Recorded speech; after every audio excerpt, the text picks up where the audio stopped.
Welcome back, my friends. The news today is that Tesla Cybertruck buyers will be subject to no resale policy. Early Cybertruck owners will be prevented from reselling their vehicles until a year after they take delivery, according to an update to Tesla's motor vehicle purchase agreement. With the Tesla Cybertruck hitting the road at the end of this month, we're gradually starting to learn more and more about it. The world has recently seen it doing some off-roading, wrapped in matte black, and seen a leak of every single dimension, so we finally know how big it is. But before we get into that, please hit the like button. Please leave us a comment below. We would love to hear from you.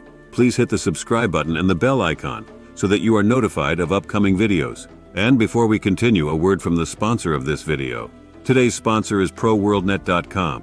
ProWorldNet.com is a job website specifically dedicated to licensed professions. Doctors, including any type of specialty. Nurses, and that includes all grades of nurses. Lawyers, regardless of area of legal focus. Teachers and professors, from kindergarten through graduate school, as well as any kind of job that requires a government license or certification. And ProWorldNet.com also includes short-term gig-type jobs as well. So be sure to check out ProWorldNet.com if you are looking for a job or an employee. It appears Tesla Cybertruck buyers will be subject to a no resale policy within a certain time period, as some have spotted in recent buyers' agreements for the company's other vehicles. And as hype has been building closer to release, an auction was held last month by the Peterson Automotive Museum in LA, where an early Cybertruck VIN was auctioned off for the cool sum of $400,000. Turns out, Tesla will stop anyone from reselling a Cybertruck in the first year. And if a situation comes up where you have to resell the car, Tesla demands that you give it first right of refusal for the sale before putting it up to the public. And if you do resell your car and don't tell Tesla about it, the company threatens to sue you for $50,000 or more and may not sell you any future vehicles, as found in Tesla's terms and conditions for some recent Model 3 and Model Y purchases. The automaker says Cybertruck buyers will be required to avoid selling the vehicle for up to a year following its delivery date. The clause has been spotted by multiple parties in the terms and conditions for other vehicle purchases, as listed under a section entitled "For Cybertruck Only." If Cybertruck owners wish to sell their vehicles within the first year following delivery, they must first notify Tesla in writing to gain an exception from the no reseller policy, in which case they can sell it back to the automaker. If Tesla declines, then sellers may be able to receive written consent from the automaker to resell the Cybertruck to other third parties. At worst, it appears that Tesla can refuse to sell the Cybertruck reseller other vehicles. Earlier this week, Tesla head of investor relations Martin Viecha said that the company's raffle for Cybertruck delivery event invites had been completed. The company said it performed a random drawing for the event instead of letting people simply sign up to attend in order to maximize fairness. Viecha also said that delivery invites for the Cybertruck event, scheduled for November 30th at Tesla's Gigafactory, Texas, would be sent out soonish, though it's not clear at the time of writing if anyone has received theirs just yet. Although Tesla hasn't shared them officially yet, some Cybertruck specs were leaked earlier this week, though it isn't entirely clear if they're valid at this point. Tesla still has yet to reveal the Cybertruck's pricing. Note that there are exceptions available. If you do have good reason to need to resell your vehicle, you can notify Tesla, and if Tesla says okay, then you can sell the car back to the company. But that depends on what buyback price Tesla comes up with, and whether it even decides to accept your reasoning in the first place.